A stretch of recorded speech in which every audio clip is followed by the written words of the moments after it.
Hello दोस्तों। फिर से हम डिस्कस करने वाले हैं सिंपल इंटरेस्ट के कुछ बचे हुए कंसेप्ट और उन पर बेस्ड साधारण से क्वेश्चंस। ठीक है, चलिए सिंपल बेस्ड के साधारण क्वेश्चंस देखेंगे। A person borrowed a sum at 18% per annum and return rupees 13,800 after 1 year. ठीक है, आसान ही बात है कि एक आदमी ने कुछ पैसे उधार लिए 18% पर एनम पर। ठीक है, 18% ब्याज की दर पर, और एक साल बाद उसने 13,800 रुपए लौटा दिए। सही बात है। Now the rate of interest become 15% per annum on the rest of amount. बाकी जो प्रिंसिपल बचा उस पर वो कितना इंटरेस्ट देगा? 15% पर एनम का इंटरेस्ट देगा। क्लियर है? कितना इंटरेस्ट देगा वो? बाकी सम पे वो कितना इंटरेस्ट देगा? 15% का। If the interest of the second year, यदि सेकेंड ईयर का जो इंटरेस्ट है वो फर्स्ट ईयर के इंटरेस्ट का कितना 19/32 है। फाइंड द अमाउंट बोरोड, तो उसने कितना अमाउंट, कितनी राशि उसने उधार ली थी, ये आपसे पूछा है। क्लियर है? कितनी राशि उसने उधार ली। तो देखिए बहुत ही साधारण सा सवाल है। वैसे तो सवाल में कोई बहुत ज्यादा दम नहीं है। इस सवाल को मैं आपको दो तरीके से बताऊंगा और आपको दोनों तरीके आने चाहिए। ठीक है, चलिए अब क्या है कि यहां पे ये जो अमाउंट बोरोड है इसको क्या मान लेता हूं मैं? 100 मान लेता हूं, 100 यूनिट। अगर या तो आप अमाउंट को, प्रिंसिपल को या तो 100 यूनिट मानिए, 100 यूनिट में बार बार लिखने में कंफ्यूजन होगा, तो या फिर इसको क्या मानिए आप 100x एज्यूम कीजिए कि 100x। कभी भी x एज्यूम मत कीजिए क्योंकि आपको हमेशा परसेंटेज कैलकुलेट करनी है, तो बटा 100 करना पड़ेगा। तो x न मान के हम क्या मानेंगे? हमेशा 100x। इससे क्या होती है, चीजें थोड़ी सी आसान होती हैं। या फिर 100 यूनिट मानिए। बात समझ में आई है? क्लियर है? सभी को बात समझ में आई? ठीक है, तो हमने प्रिंसिपल को क्या मान लिया भाई? यहां पे ये है आपका 100x। क्लियर है? चलिए अब प्रिंसिपल 100x है, उसने सपोज 100x की राशि उधार ली है। अगर उसने 100x की राशि उधार ली है और पहले साल जो है उसने कितना 18% का सिंपल इंटरेस्ट पे करना पड़ा है, तो 100x का 18% कितना होता है? 18x। ये क्या? ये एसआई ऑफ फर्स्ट ईयर है। ये एसआई ऑफ फर्स्ट ईयर है। पहले साल का सिंपल इंटरेस्ट कितना है? 18x। क्लियर? अब क्या हुआ? A person borrowed a sum at 18% per annum and return 13,800 after 1 year. एक साल बाद उसने देखिए कितना पैसा उधार लिया? 100x उधार लिया। एक साल बाद उसने 13,800 पे कर दिया। तो अब जो वो ब्याज देगा, अगले साल जो ब्याज देगा केवल 100x माइनस 13,800 रुपए पर देगा। अब जो ब्याज देगा अगले साल का सेकेंड ईयर का जो प्रिंसिपल होगा केवल इतना होगा, केवल इतना होगा प्रिंसिपल।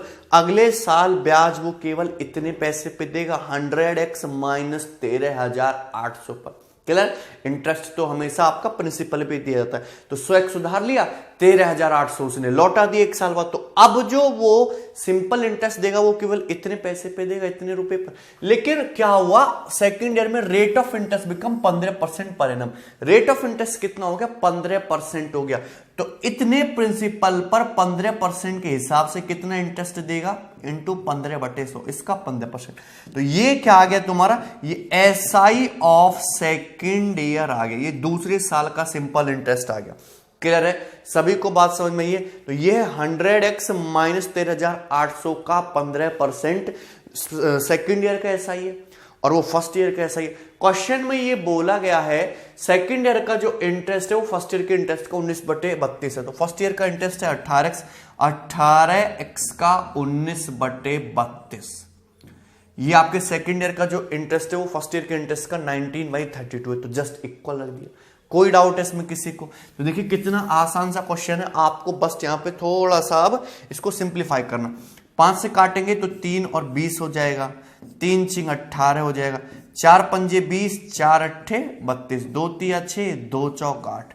4 की यहां पे मल्टीप्लाई कर देंगे तो 400x माइनस 13800 इंटू 4 बराबर 5 को इधर मल्टीप्लाई करेंगे तो 15 × 19, 15 × 19 मतलब 300 माइनस 15, 285x। अरे सही बात है, इधर मल्टीप्लाई करोगे तो 5 से 15 × 19 कितना होता है? 285 × x। क्लियर है? सभी को समझ में है ना? इसको इधर ले आते हैं तो 400x माइनस 285x कितना हो जाएगा? 115x। 115x बराबर 13800 × 4। ये आ गया। कोई डाउट है इसमें? देखिए 23 से कट गया, 23 पंजे 115 और 23 से 6 बार 600, 23 छिक्का 138 होता है ना, 23 इंटू 6 138, और 5 से ही तुम्हारा 600 कितनी बार चला गया, तुम्हारा 120 चला गया। क्लियर है, कोई डाउट है, समझ में आया सभी को? तो x बराबर 120 इंटू 4 कितना आ गया, 480। x की वैल्यू मैंने 480 निकाल ली, आपसे पूछा है कि प्रिंसिपल क्या था, कितनी राशि उधार लेती उसने, तो ये कितना जाएगा तुम्हारा 100x। क्लियर है, तो 100x मतलब 480 और इसके आगे आपको 2 जीरो चिपका देंगे, 48,000 रुपए। क्लियर है, किसी भी स्टूडेंट को कोई डाउट है इसमें, सी ऑप्शन आपके इस क्वेश्चन का करेक्ट आंसर है। क्लियर है, सभी को सवाल समझ में आया होगा, सवाल बहुत ही ज्यादा आसान, निहायत ही आसान क्वेश्चन था, कोई भी कर सकता है इस सवाल को। तो ये इस क्वेश्चन को करने का बेसिक मेथड था। तो अगर आप एग्जाम में इस तरीके से बना लेते हो और 30-40 सेकंड में सवाल को सॉल्व कर लेते हो तो कोई दिक्कत नहीं है, ठीक है, क्योंकि ऑलरेडी पेपर का आए हुए क्वेश्चंस में से है एक, ठीक है ना, बस थोड़ा सा डाटा मैंने चेंज किया और कुछ नहीं है। समझ में आया सभी को? क्लियर है, चलिए, लेकिन अब इस क्वेश्चन को करने का थोड़ा सटीक और थोड़ा अच्छा तरीका देखते हैं जिसपे आपको वर्क करना है, ठीक है, सॉरी। अच्छा, सभी को पता है कि सिंपल इंटरेस्ट क्या होता है, सिंपल इंटरेस्ट होता है P into R into T by 100, इस बात सभी को पता है। सिंपल इंटरेस्ट सभी को होता है P into R into T by 100। Clear है, कोई डाउट है, सभी को समझ में आ रहा है यहां से ना?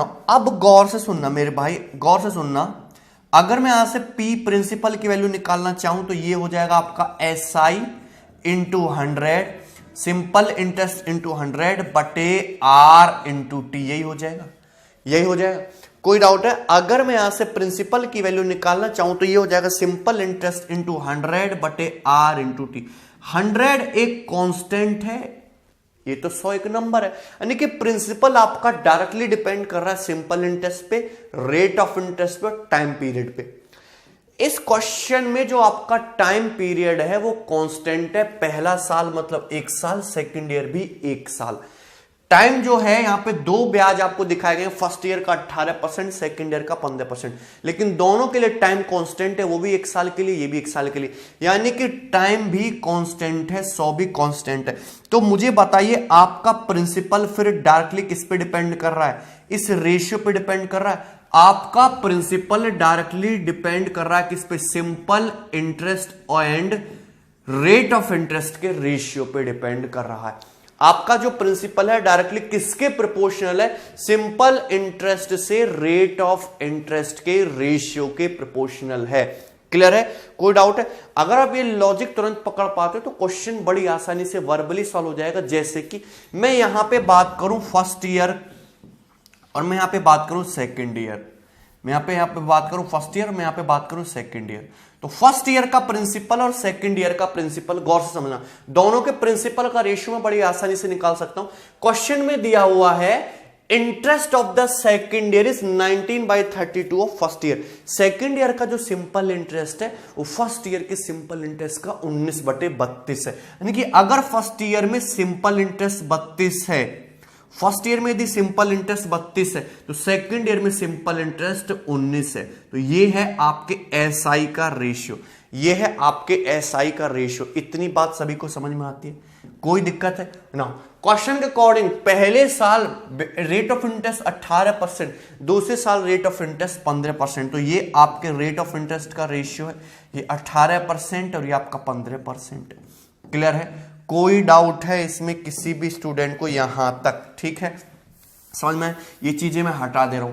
अगर मैं इसको डिवाइड कर दूं तो अभी मैंने आपको समझाया, तो ये किसका रेशियो आ जाएगा, फिर आपके प्रिंसिपल का रेशियो आ जाएगा, प्रिंसिपल का रेशियो आ जाएगा। जरा डिवाइड करोगे तो 32/18 कितना हो जाएगा आपका, 16/9, रेशियो कितना हो जाएगा 19/15, 19/15। सही बात है, 3 3 9, 3 पंजे 15, 16 पंजे 80, ऐसे क्रॉस मल्टीप्लाई हो जाएगी 80 और 29 दिया 57, 80 रेशियो 57, 80 रेशियो 57। मुझे बताइए कि पहले साल के प्रिंसिपल और सेकंड ईयर के प्रिंसिपल का रेशियो मैंने निकाल लिया जो कि 80 रेशियो 57 आया।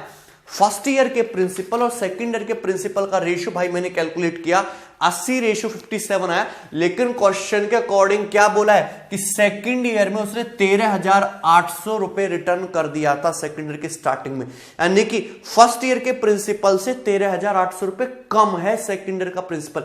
उधार तो लिया कुछ, लेकिन सेकंड ईयर में 13,800 लौटा दिए, तो प्रिंसिपल 13,800 कम हो गया। तो यहां गौर से समझना 80 to 57 कितना डिफरेंस है, 23 यूनिट, लेकिन रुपीस में कितना कम किया, 13,800 रुपए।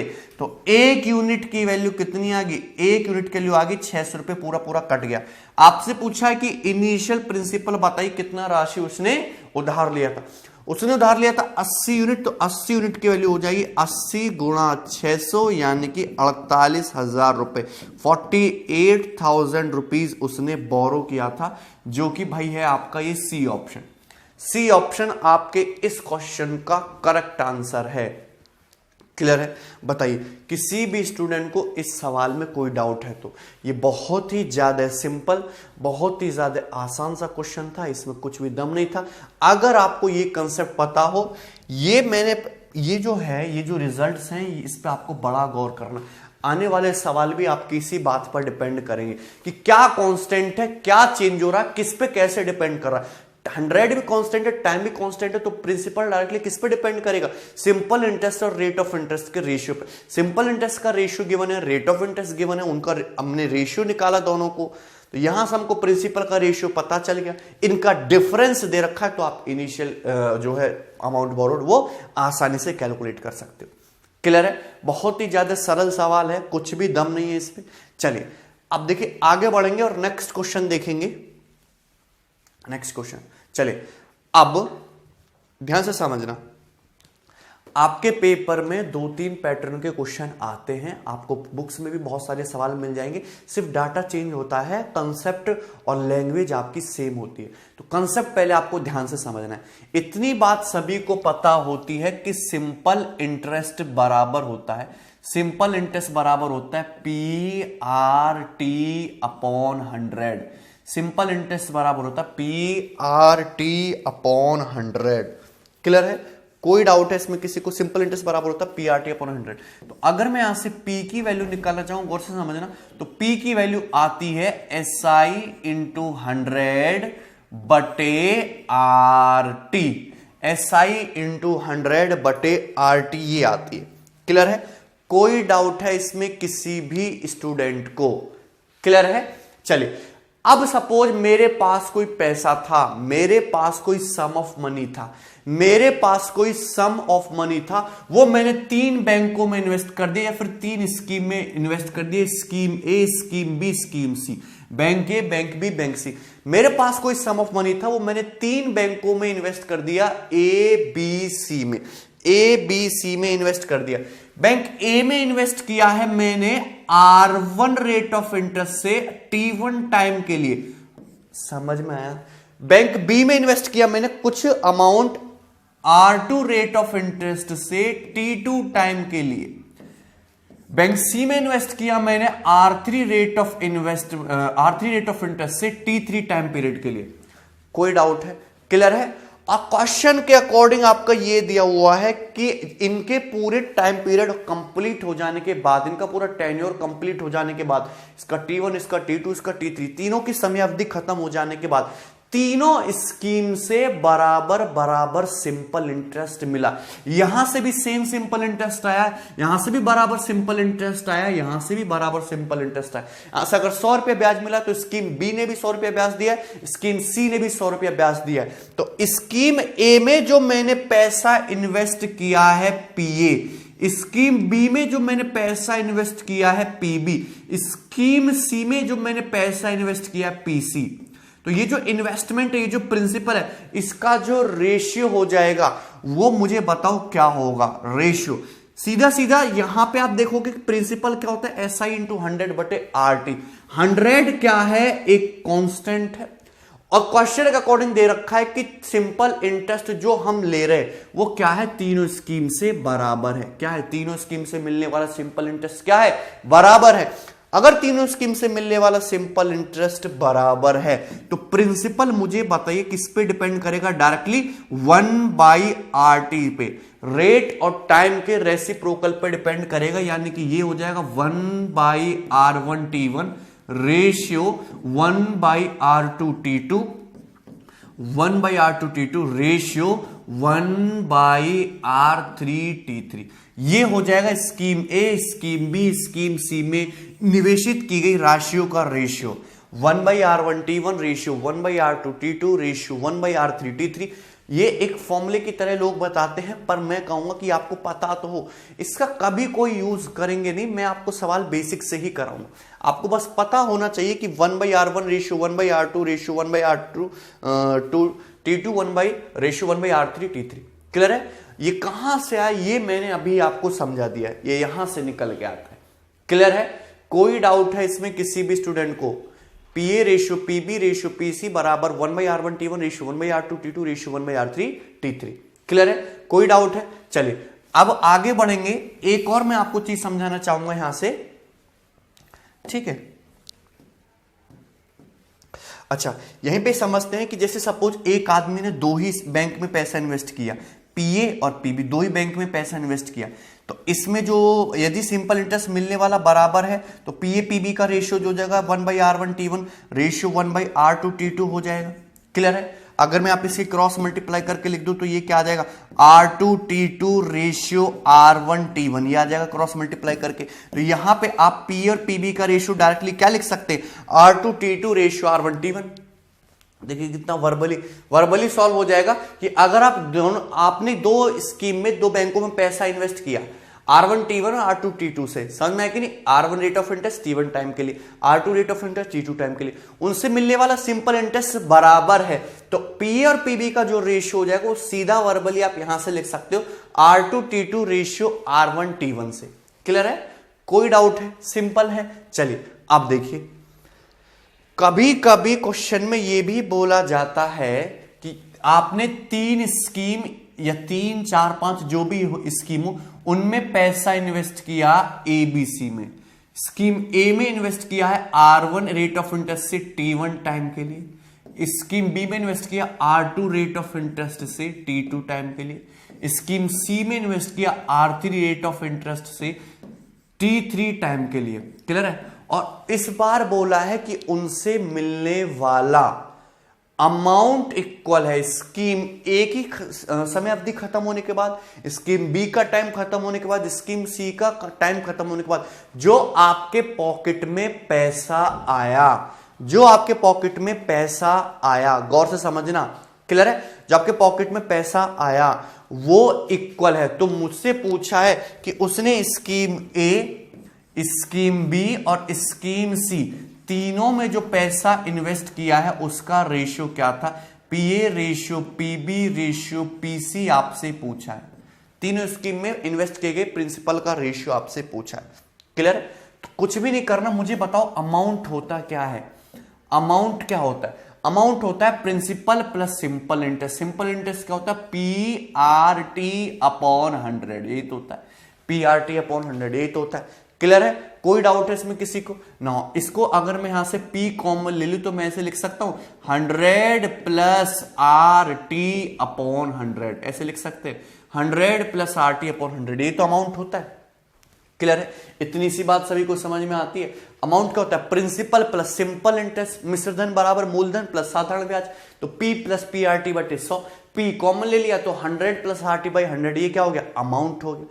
अब स्कीम ए से मिलने वाला जो अमाउंट होगा पीए, स्कीम ए से जो मिलने वाला अमाउंट है वो क्या हो जाएगा तुम्हारा, पीए इंटू 100 प्लस R1T1 बाई 100, यही हो जाएगा। ये स्कीम ए से मिलने वाला अमाउंट है, गौर से समझना।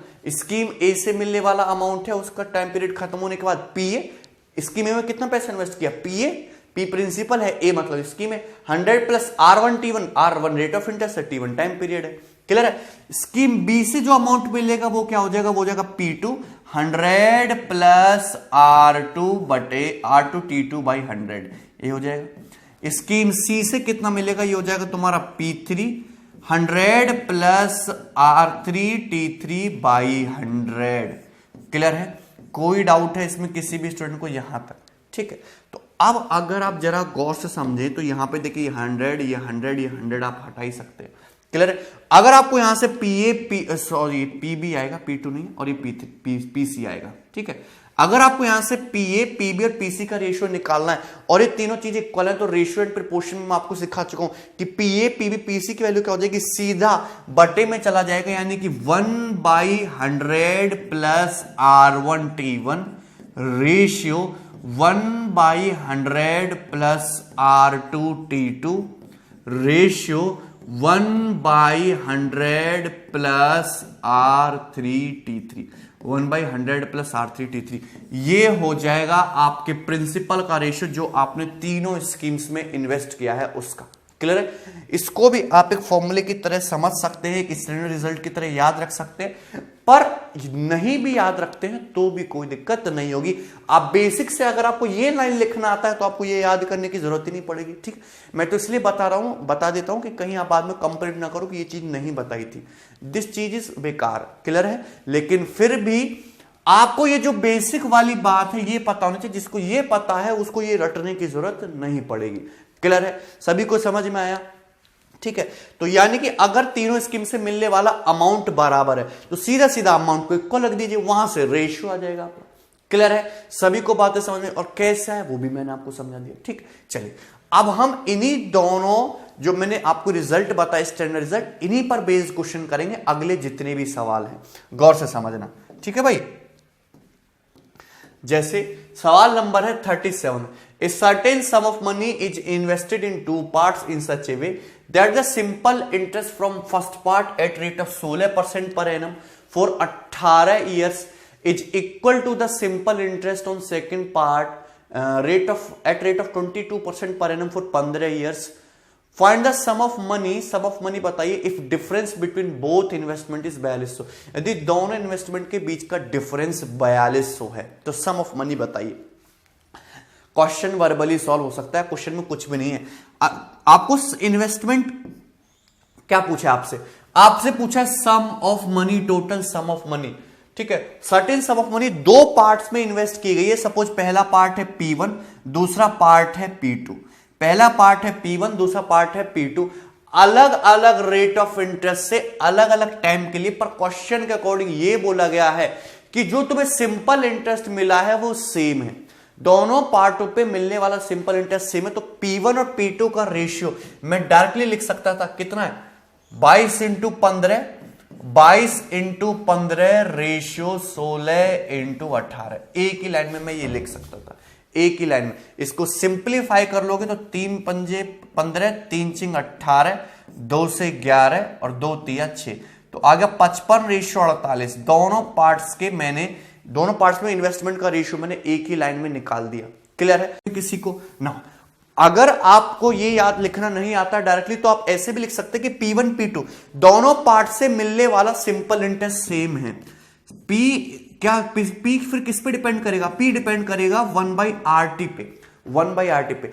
अगर हम 3 स्कीम में पैसा लगाते हैं और उनसे मिलने वाला सिंपल इंटरेस्ट सेम है तो प्रिंसिपल डायरेक्टली किस पे डिपेंड करता है? 1/RT पे डिपेंड करता है। पहली वाली स्कीम में जो हमने पैसा लगाया है वो 16% पर एनम पर 18 साल के लिए लगाया है। दूसरी वाली स्कीम में जो हमने लगाया है वो 22% पर एनम पर 15 साल के लिए लगाया है। समझ में आया कि नहीं? तो P1 P2 का रेशियो आपका ये हो जाना चाहिए।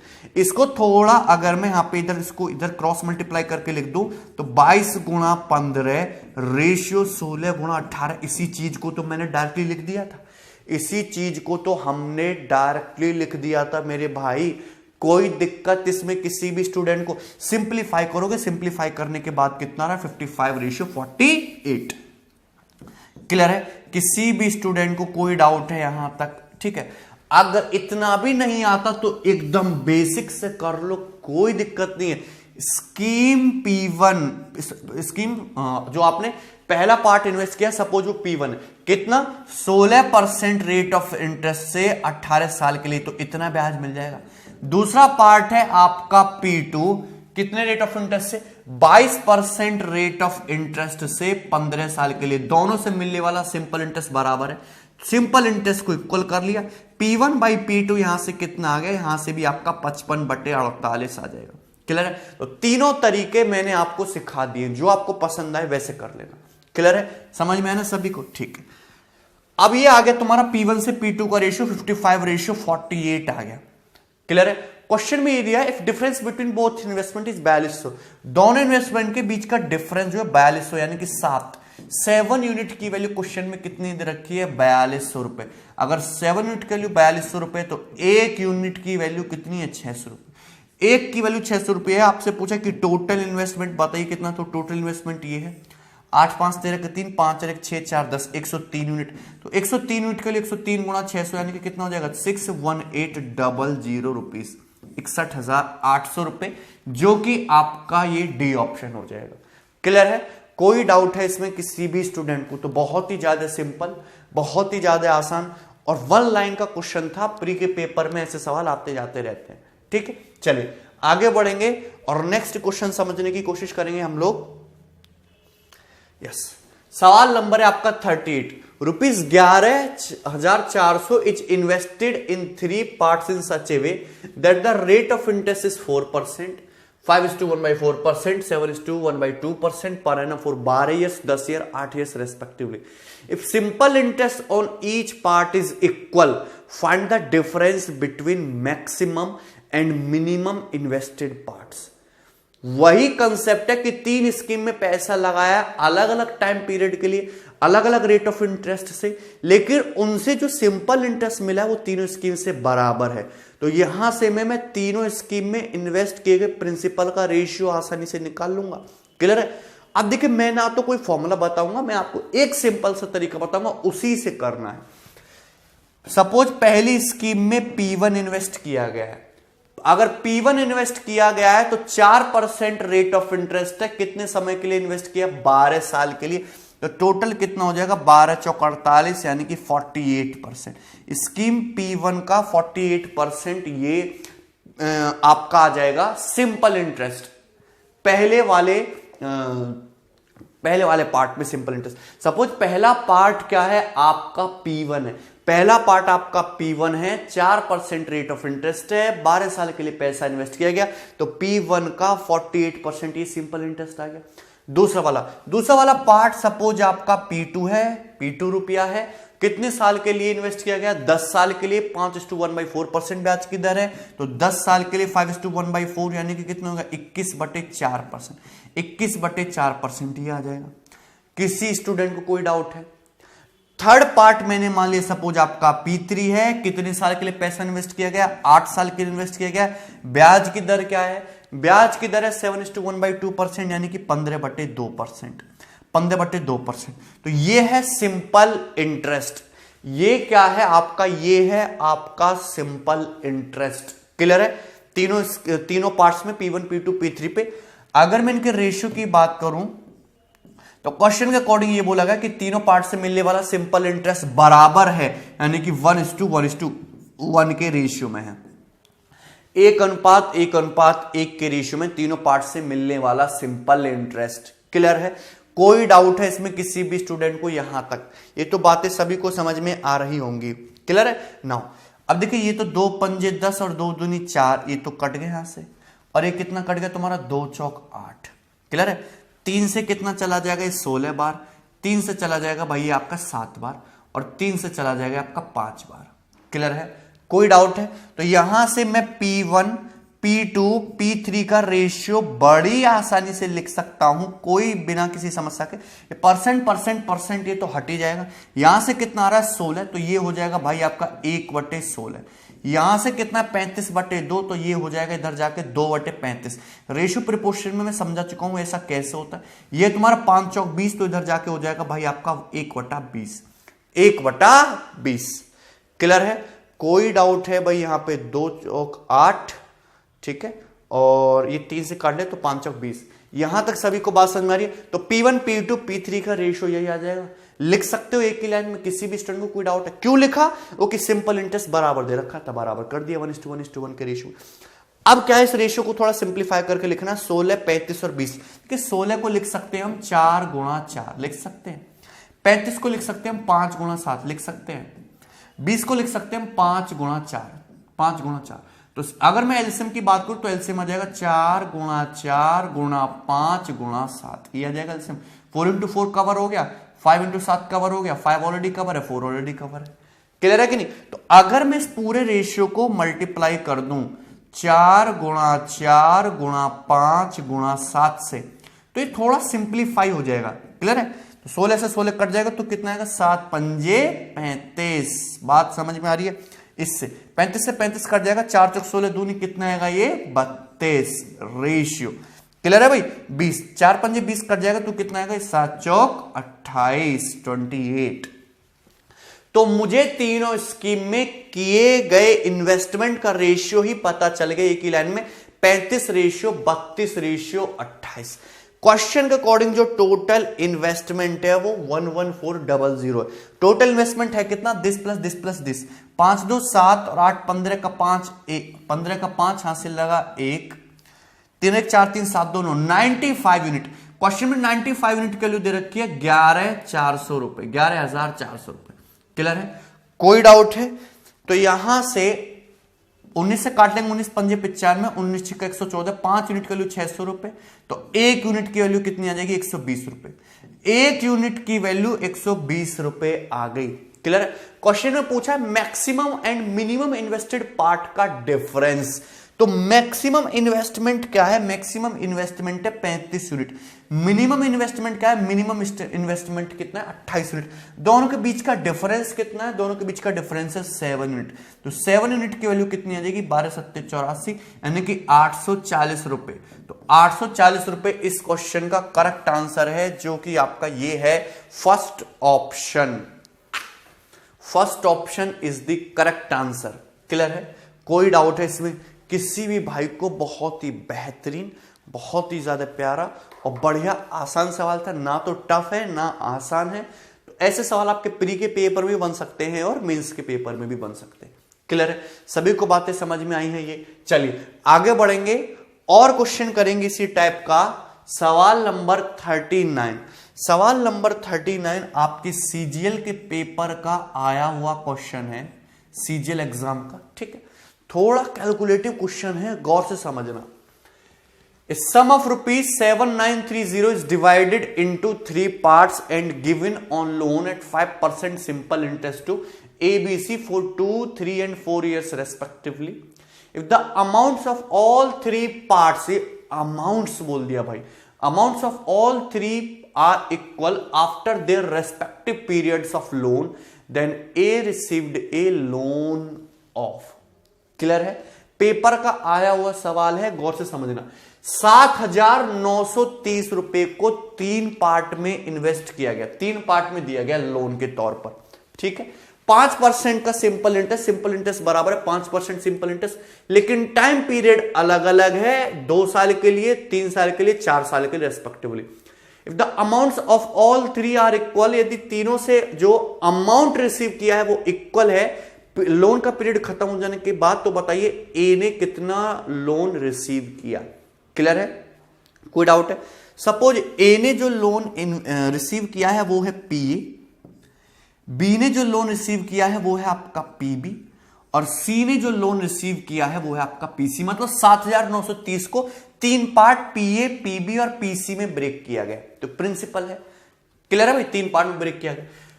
रेट ऑफ इंटरेस्ट क्या है, 5%। ए को दिया गया कितने साल के लिए, 2 साल के लिए।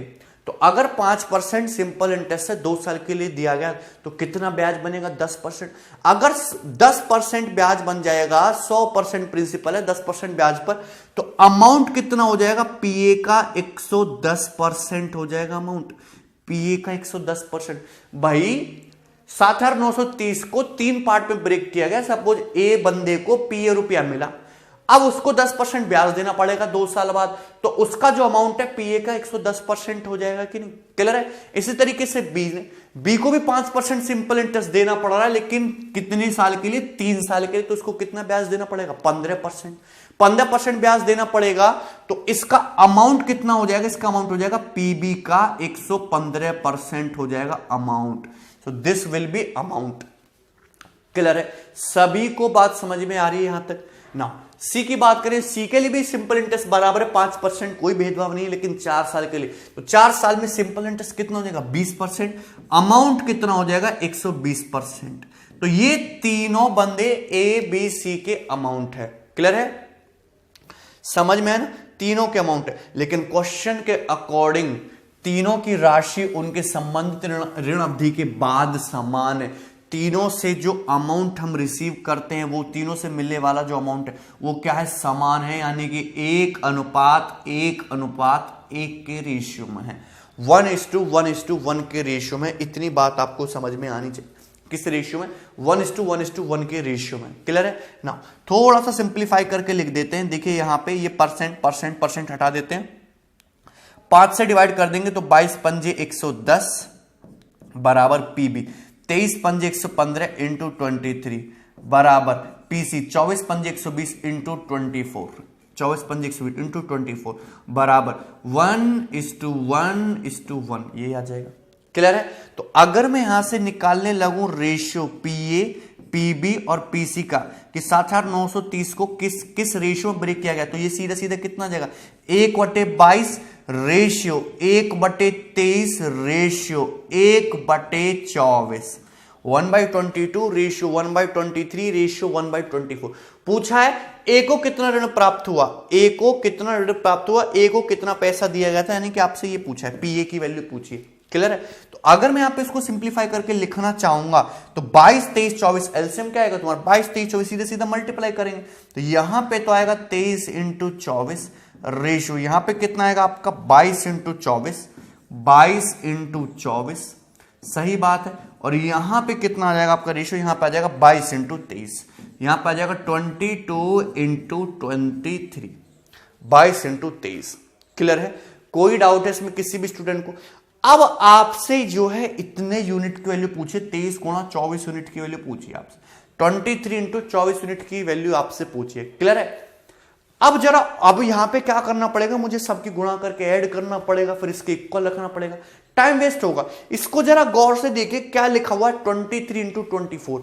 अब जरा ऑप्शन से जाइए, आपका आंसर, आपसे पूछा कि ए को कितना लोन दिया गया, तो ए को लोन दिया गया 23 × 24 यूनिट। आपका आंसर जो भी हो 23 का मल्टीपल जरूर होगा। क्या इसमें 23 दिखता है, इसमें 23 नहीं दिखता, 23 से कम 30, इसमें 23 दिखता है क्या, इसमें 23 दिखता है, इसमें भी नहीं दिखता, इसमें भी नहीं दिखता। आंसर क्या आ गया आपका बी ऑप्शन। तो इस क्वेश्चन का जो करेक्ट आंसर है वो क्या आ गया फिर आपका बी ऑप्शन। तो इस तरीके से बिना कैलकुलेशन किए भी आप इस सवाल को वर्बली बना सकते थे।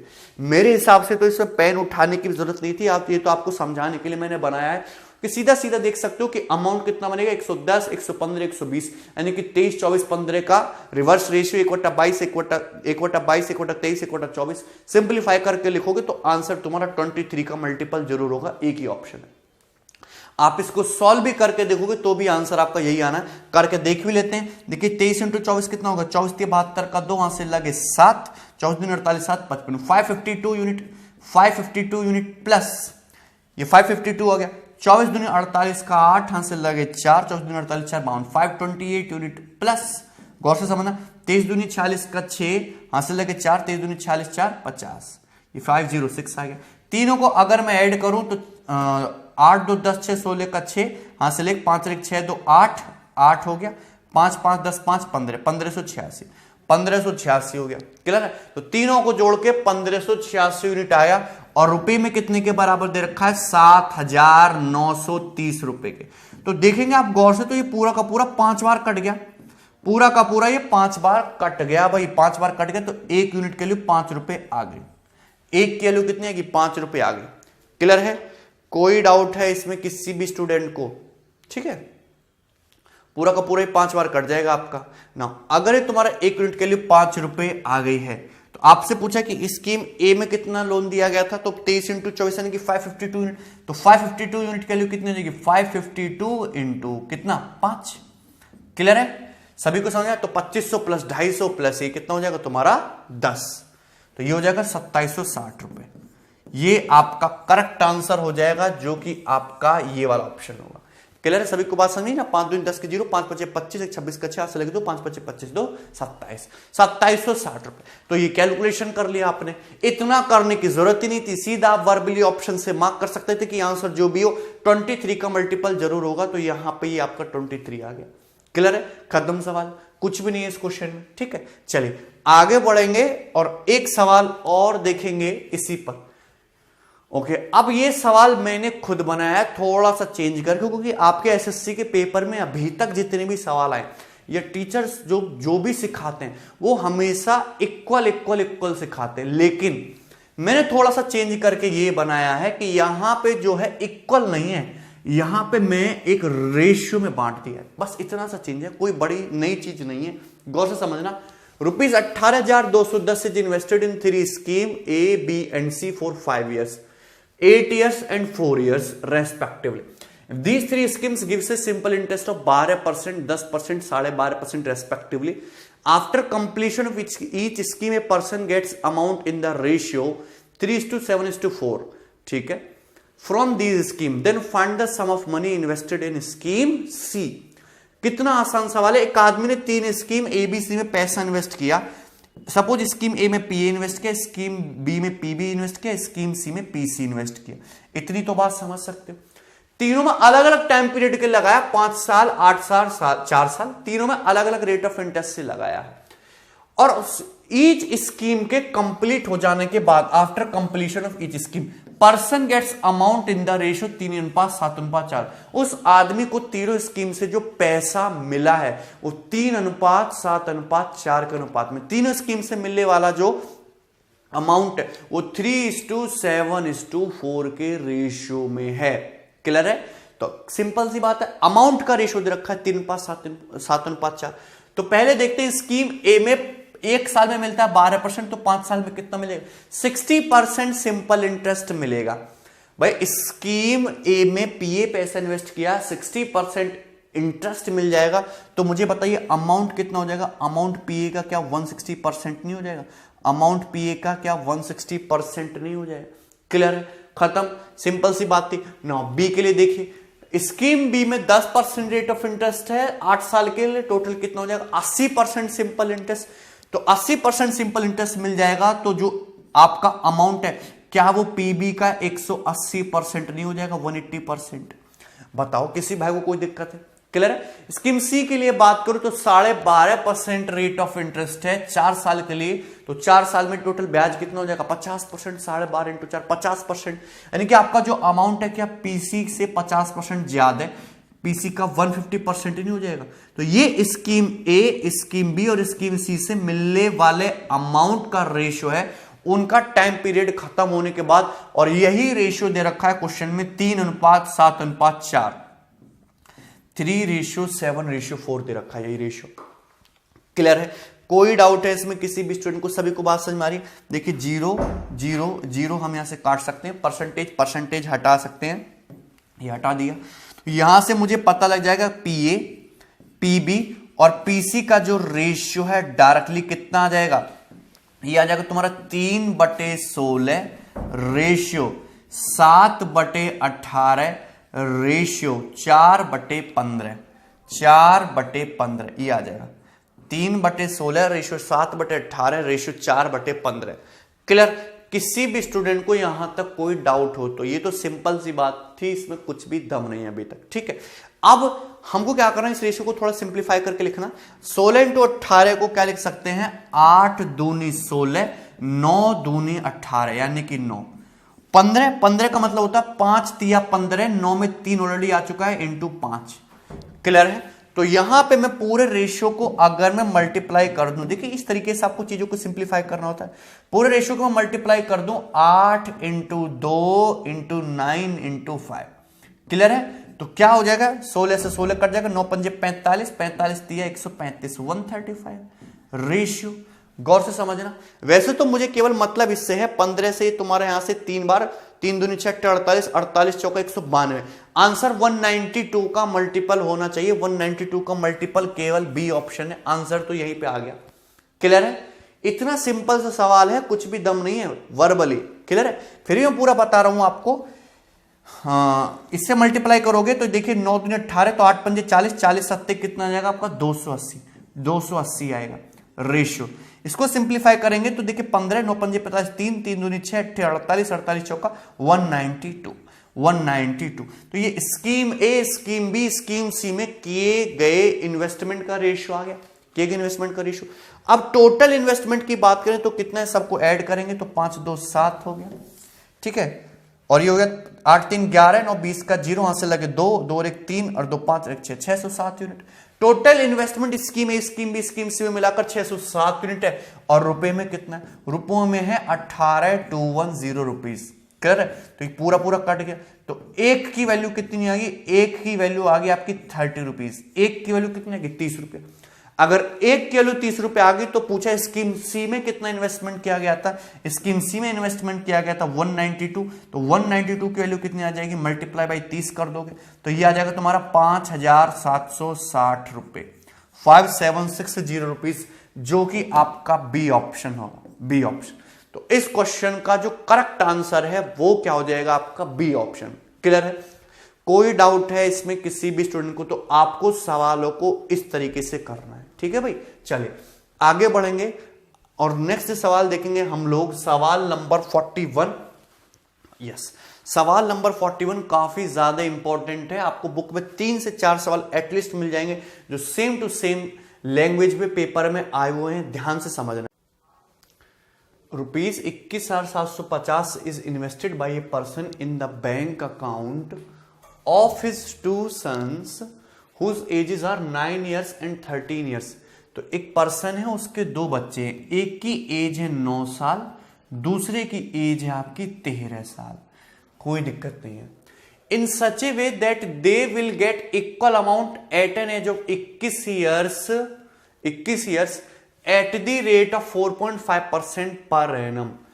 तो एक पर्सन ने अपने दो बच्चों के बैंक अकाउंट में टोटल 21,750 रुपए डाले, किसी को कुछ पार्ट दिया, किसी को कुछ पार्ट दिया। इस तरीके से इन्वेस्ट किया कि जब दोनों बच्चे 21 साल के होंगे, ये वाला भी ये वाला भी, तो दोनों को इक्वल अमाउंट मिले, किसी के साथ कोई भेदभाव ना हो। समझ में आया कि नहीं, दोनों को इक्वल अमाउंट मिले। तो बताइए find the share of younger child. तो अभी जो यंगर चाइल्ड जो यानी कि जो छोटा बच्चा है, जो 9 साल का है, 9 साल के बच्चे का शेयर क्या है, ये आपसे पूछा है। तो बड़ा ही आसान से सवाल है। सपोज यंगर चाइल्ड का शेयर P1 है और जो आपका बड़ा बच्चा है उसका शेयर P2 है। क्लियर है, कोई डाउट है? इन दोनों को इक्वल अमाउंट मिलना है। अब देखिए रेट ऑफ इंटरेस्ट तो सेम ही है, 4.5% per annum, 4.5% per annum rate of interest तो सेम ही। अब 21 साल की एज अटेन करने पर इन दोनों को इक्वल अमाउंट मिलेगा। तो देखिए आपका छोटा बच्चा 9 साल का, तो 9 साल से 21 साल तक जाने में इसके पास 12 साल का टाइम है। तो 12 साल में, एक साल में कितना सिंपल इंटरेस्ट मिलता है, 4.5%। तो 12 साल में फिर कितना सिंपल इंटरेस्ट मिल जाएगा, 12 चौक 48, 12 पंजे 60, 54%। तो 12 साल में 4.5% रेट ऑफ इंटरेस्ट से कितना सिंपल इंटरेस्ट मिल जाएगा, 54%। तो 54% तो सिंपल इंटरेस्ट मिल जाएगा। P1 पैसा इन्वेस्ट किया है तो अमाउंट कितना हो जाएगा, P1 का 154% अमाउंट हो जाएगा। P1 का 154% अमाउंट हो जाएगा। बोलो कोई दिक्कत है इसमें किसी को?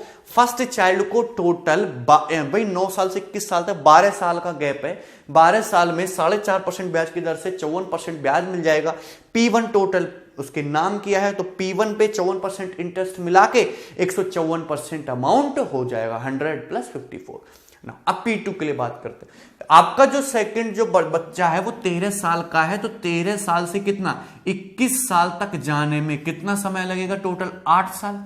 8 साल का गैप है अभी, तो 8 साल में 4.5% ब्याज की दर से कितना ब्याज मिल जाएगा, 36%। 8 चौक 32 और 8 × 0.5 4, तो 32 + 4 36% ब्याज मिल जाएगा, 36% ब्याज मिल जाएगा। तो आपका अमाउंट कितना हो जाएगा, P2 इन्वेस्ट किया था, 36% आपको सिंपल इंटरेस्ट मिल गया, तो अमाउंट कितना हो जाएगा, P2 का 136% हो जाएगा amount.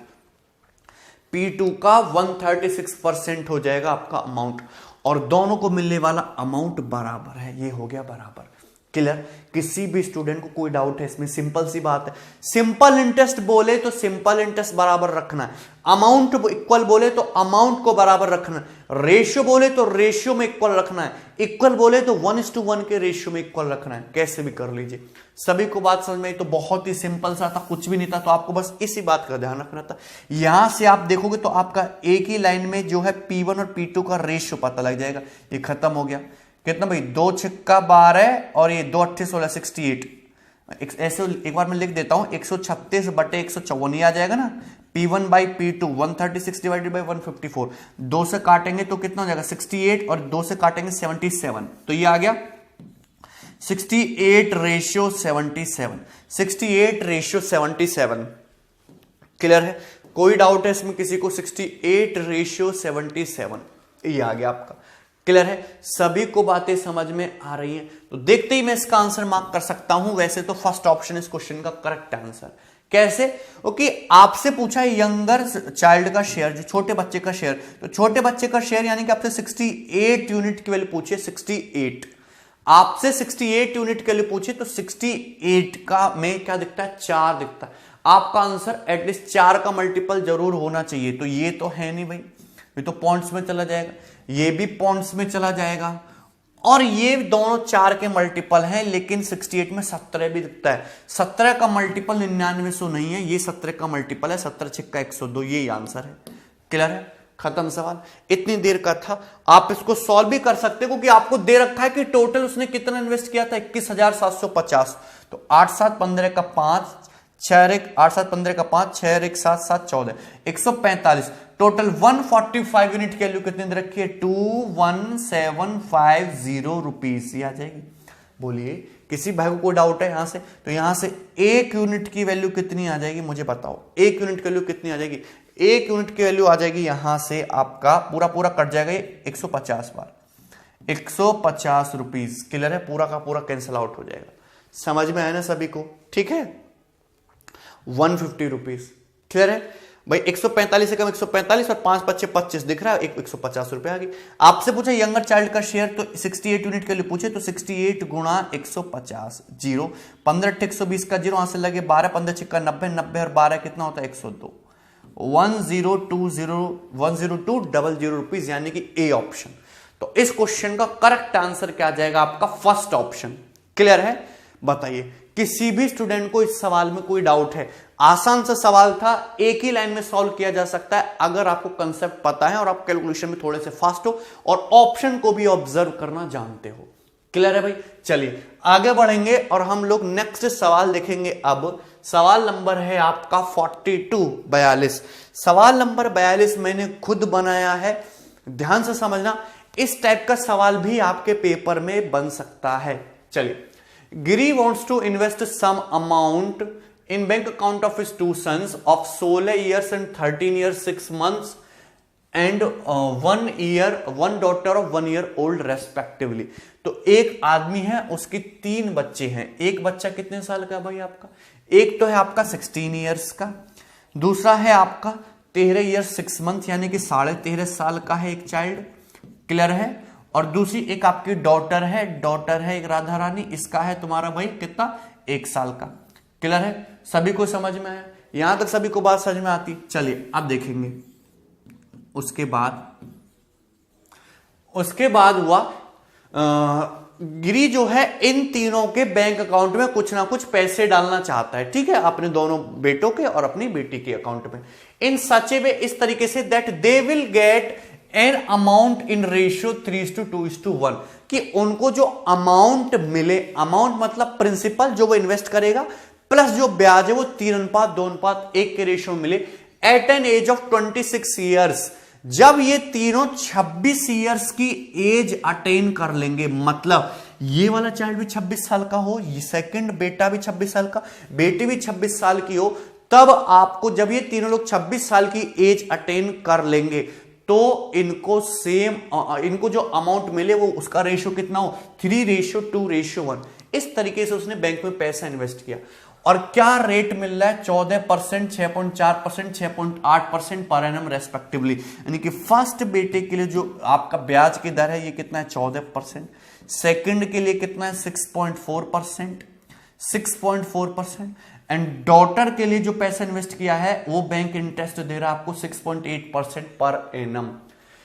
If Giri deposited 3200 rupees for his daughter, यदि गिरी ने अपनी बेटी के अकाउंट में कितने पैसे डाले हैं 3200 रुपए। गिरी ने अपनी बेटी के बैंक अकाउंट में जो पैसा डिपॉजिट किया है वो 3200 रुपए है, ठीक है, ओके, वो 3200 रुपए है। तो then find the sum of money invested by Giri, his daughter gets, if Giri deposit 3200 रुपए फॉर हिज डॉटर, एक सेकंड, इफ गिरी डिपॉजिट 3200 रुपए फॉर हिज डॉटर, ये लाइन यहां पे गलत लिख दी, इसको हटा दीजिए। इफ गिरी डिपॉजिटेड 3200 रुपए for his daughter, then find the sum of money invested by Giri, then find the sum of money invested by Giri. तो गिरी ने टोटल कितना पैसा इन्वेस्ट किया ये आपसे पूछा। क्लियर है, सभी को सवाल समझ में आएगा। एक बार मैं फिर से समझा देता हूं। Giri wants to invest some amount in bank account of his two sons of 16 year and 13 year 6 month, ठीक है। गिरी के 3 बच्चे हैं, एक 16 साल का, एक 13.5 साल का, एक 1 साल का। इन तीनों का अकाउंट में पैसा डाला, इसको 14% रेट ऑफ इंटरेस्ट, इसको 6.4% और बेटी को 6.8% सिंपल इंटरेस्ट मिल रहा है। क्लियर है, इस तरीके से पैसा डिपॉजिट किया कि जब ये तीनों बच्चे 26 साल के होंगे तो इनको अमाउंट 3:2:1 के रेशियो में मिले। यदि गिरी ने अपनी बेटी के बैंक अकाउंट में 3200 रुपए डिपॉजिट किए तो बताइए find the sum of money invested by Giri, Giri ने टोटल कितना पैसा इन्वेस्ट किया है। तो आसान सा सवाल है। सपोज फर्स्ट सन के लिए उसने इन्वेस्ट किया है P1, सेकंड सन के लिए उसने इन्वेस्ट किया है P2 और थर्ड सन के बैंक अकाउंट में उसने पैसा इन्वेस्ट, थर्ड डॉटर के अकाउंट में उसने पैसा इन्वेस्ट किया P3। अब देखिए फर्स्ट सन अगर तुम्हारा 26 साल का होगा, अभी वो 16 साल का, तो 16 साल से 26 साल तक जाने में उसको 10 साल लगेंगे। 10 साल में उसको 14% ब्याज की दर से कितना सिंपल इंटरेस्ट मिल जाएगा 140%। अगर 140% सिंपल इंटरेस्ट मिल जाएगा तो उसका अमाउंट जो है प्रिंसिपल से 140% ज्यादा हो जाएगा, यानी कि अमाउंट कितना हो जाएगा P1 का 240%, P1 का 240% ये हो जाएगा। बोलिए किसी भी स्टूडेंट को यहां तक कोई डाउट हो तो क्लियर है भाई। 16 साल से लेके कहां तक जाने में, 26 साल तक जाने में 10 साल का समय लगेगा। तो यहां पे 1 साल में कितना सिंपल इंटरेस्ट 14%, तो 10 साल में कितना सिंपल इंटरेस्ट मिलेगा 140%।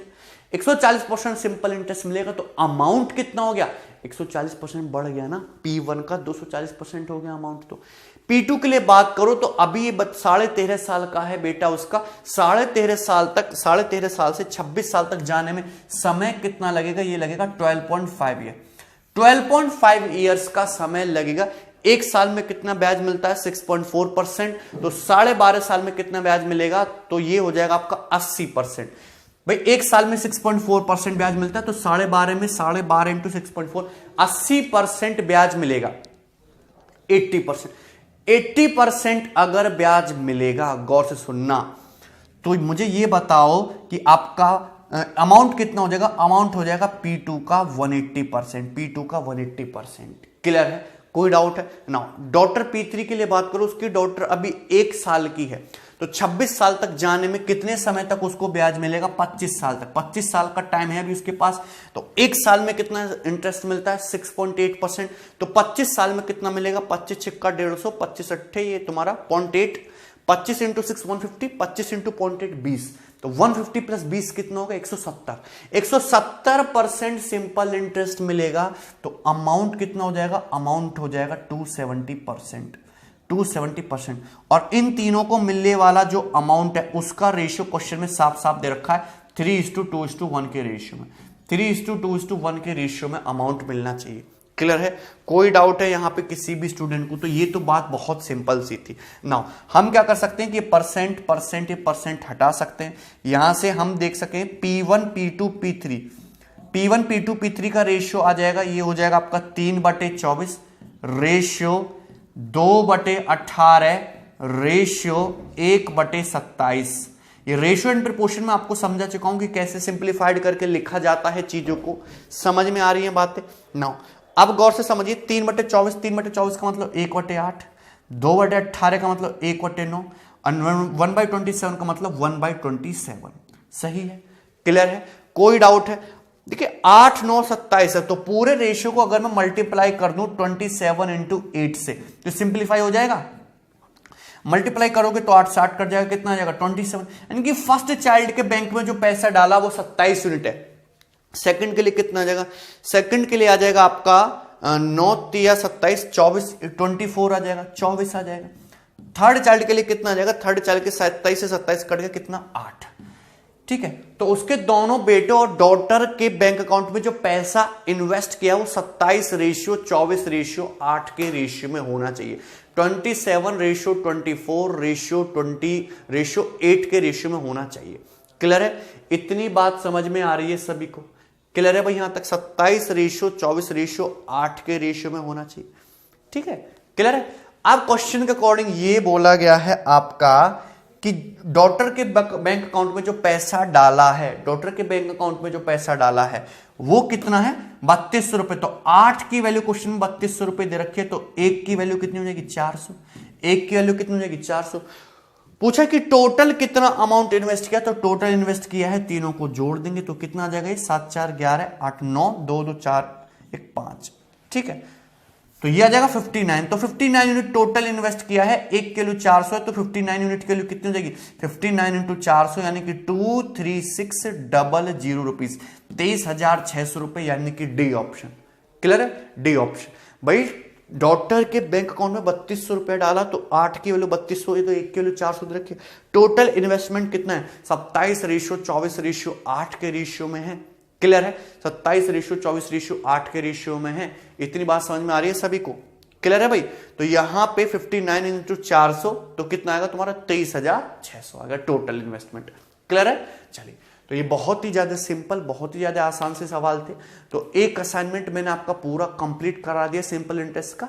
एसएससी की लिमिट यहीं तक है, जितने सवाल मैंने आपको कराए हैं आपको इनको एटलीस्ट 1 2 बार और प्रैक्टिस करना है। ठीक है भाई? चलिए।